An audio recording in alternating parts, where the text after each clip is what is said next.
Given a choice of used car prospects, any salesman prefers fewer of the suspicious type and a lot more of the friendly type, because the open-minded prospect is willing to listen.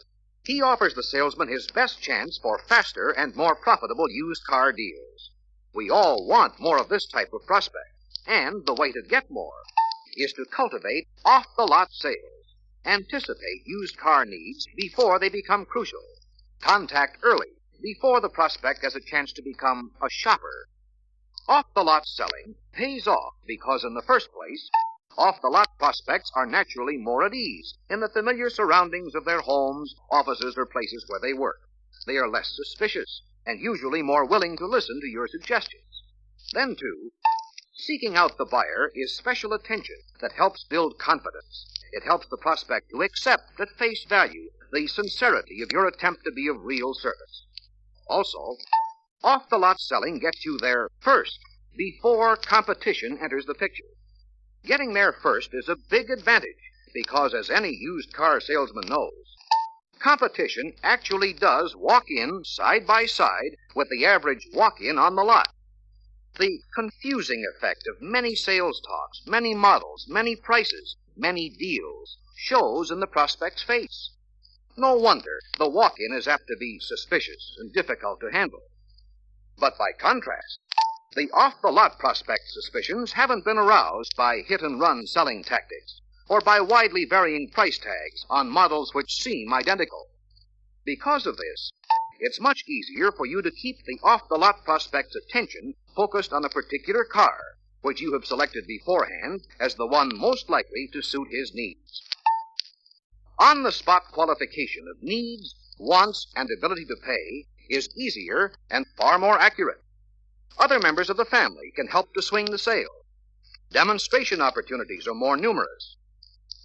All in all, the more time you spend in off-the-lot selling, the more time you'll want to spend, and the faster you'll develop your own ways to answer for yourself some important questions about selling used cars off the lot.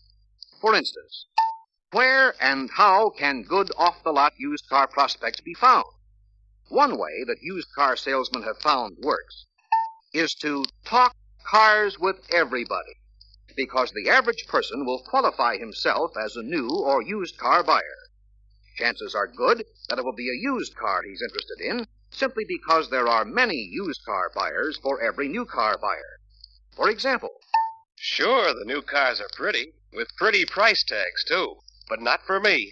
I'll stick to getting the same car a year later for a lot less money, like I did with my '52 Plymouth. like Plymouth, Yeah, no big complaints. But this fall, I think I might go for a Chevrolet or maybe a Ford. most used car owners have a definite future purchase date in mind when they intend to buy a newer car. Talking cars with everybody increases your chances of getting there first, before competition gets into the picture. Another way to get there first: show up with the pay-up. Check your dealership's time payment records regularly, and time your approach 2 or 3 payments before the prospect's final payment.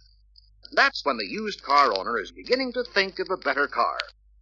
Bird dogs at local finance companies and banks can give you time payment leads on competitive owners.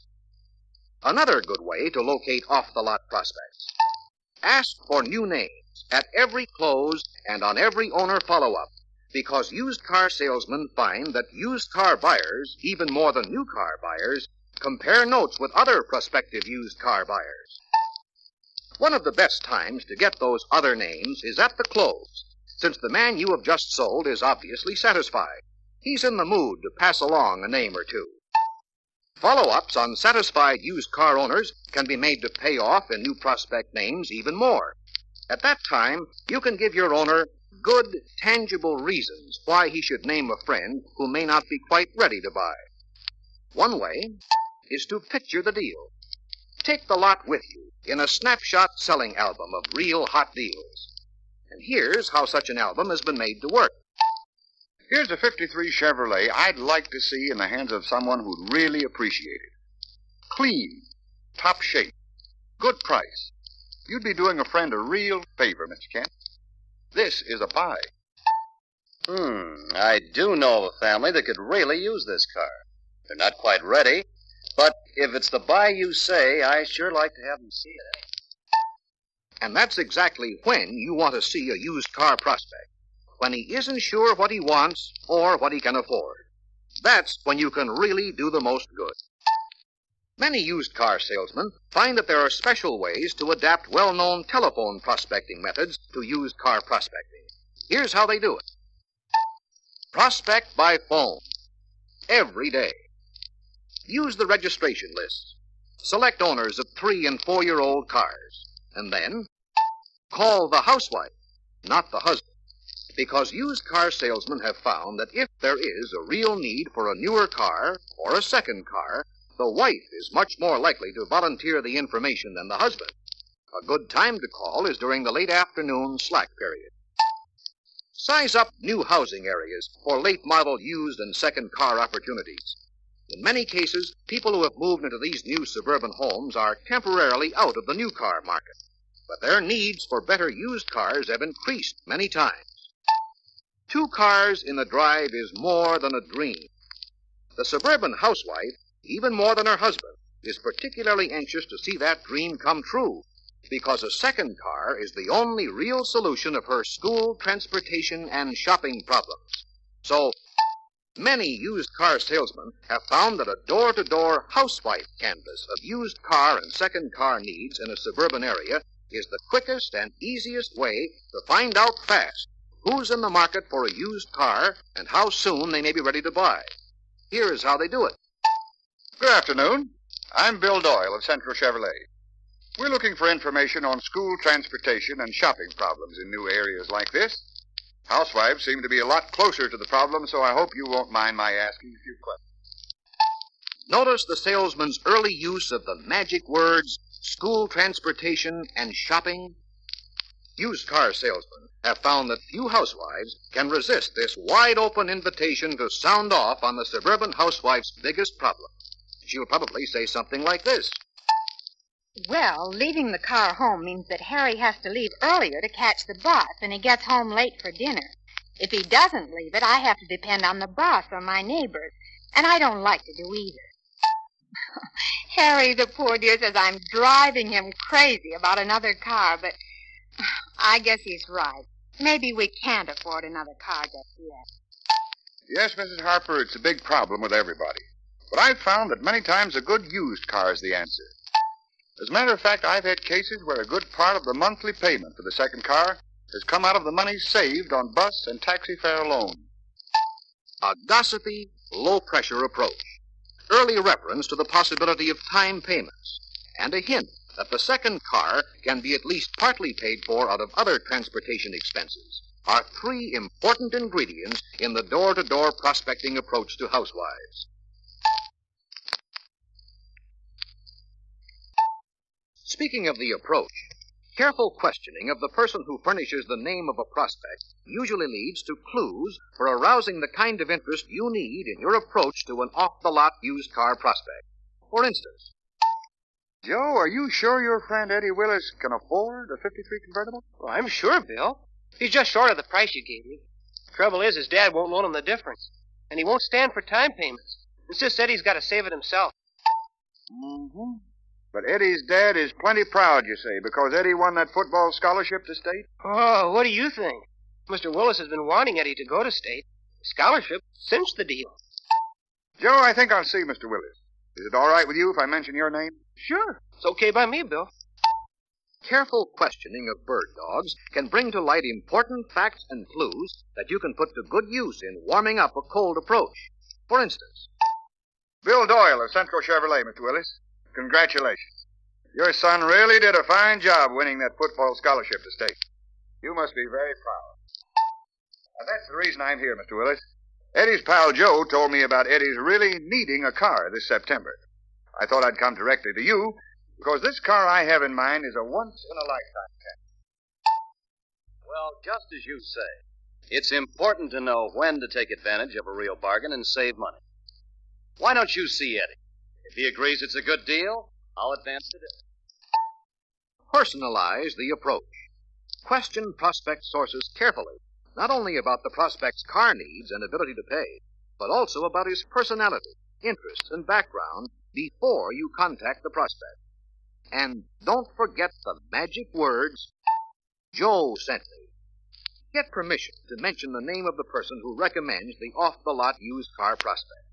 It helps break the ice and will keep the prospect listening just to find out why Joe sent you. And now, for the biggest problem. How can you make the off-the-lot used car prospect want to buy now? Remember, you'll have anticipated his needs and have called on him perhaps quite a while before the prospect starts thinking of a newer car. One way salesmen have found not to do it is a fast-talking parade of features. The likely reaction could be, look, they're all wonderful and I like them, but taking on a newer car right now is out of the question. A better way many salesmen have found is plan exactly what you are going to say and the excuse you're going to use to get him into the car right away for a demonstration ride. For instance, here's an excuse that has worked. Gosh, Mr. White, I just got to catch the next airmail. Would you mind driving over to the post office with me? We can talk on the way. Why, no, not at all. Get yourself a letter that has to be mailed. Run out of cigarettes and have to drive to the corner for some. But get an excuse, any excuse, to get the prospect into the car. Because once he is in a cleaner, more up-to-date car than his old one, all the reasons he may have carefully thought up to stall you off seem less and less convincing even to himself. At that point, start pointing out features he doesn't have on his old car. Sometimes salesmen agree the trip to the post office or for cigarettes stretches itself into a full-fledged demonstration ride. But in either case, on a demonstration ride or back at the prospect's home, one of the best ways salesmen have found to convince off-the-lot prospects that they should buy now is to emphasize the outstanding condition of the particular car they are selling. For instance, our dealership sold this car to its original owner. Here are the actual service records. You can see for yourself. Regular oil changes, regular tune-ups, even a wash and polish job less than 2 weeks ago. Another way to get proof of good previous owner care is to ask for personal owner records at every close. Many car owners keep detailed accounts of car expenses, service receipts, and car performance records on vacation trips. Most of them won't object to passing the proof along. They make good reasons for asking the off-the-lot used car prospects to buy now. Many salesmen take the original appraisal sheet along with them on off-the-lot selling to point out the extent of reconditioning work done. But more important, to emphasize the fact that the car has been given a thorough OK checkup. In off-the-lot selling of used cars, financial problems are usually the last and biggest obstacle to the sale, since the average prospect hasn't planned to buy a newer car just yet. He might be a little reluctant to change plans on the spur of the moment. In this situation, salesmen find that it is best to talk about financial problems frankly and tactfully. For instance, Mr. White, your friend Mr. Kent asked me to see you about this car because it is such a good buy. He told me at the time he wasn't sure you could see your way clear right now, but if we sat down and talked over the problem, some suggestions might make it possible for you to take advantage of a chance to save money in the long run. Suggesting an immediate conference to solve financial problems is a wise move in off-the-lot used car selling. Letting the prospect think it over for a day or so only gives him an opportunity to shop other lots. When it becomes obvious that the financial situation just won't allow immediate purchase, experienced salesmen agree that the salesman should be first to admit it. This is the best way to sell himself and his dealer as reputable used car people. And winning the prospect's confidence in this way, experienced salesmen agree, keeps the ball rolling and usually leads not only to a definite future appointment, but usually to a sale to that prospect.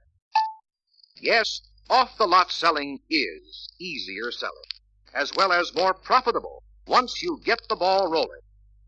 The more time you spend off the lot, the more time you'll want to spend, because it pays to cultivate off-the-lot sales. Anticipate used car needs before they become crucial. Contact early, before the prospect becomes a shopper and draws competition into the picture. This kind of get out and go after them selling really pays off because your chances are better in off-the-lot selling.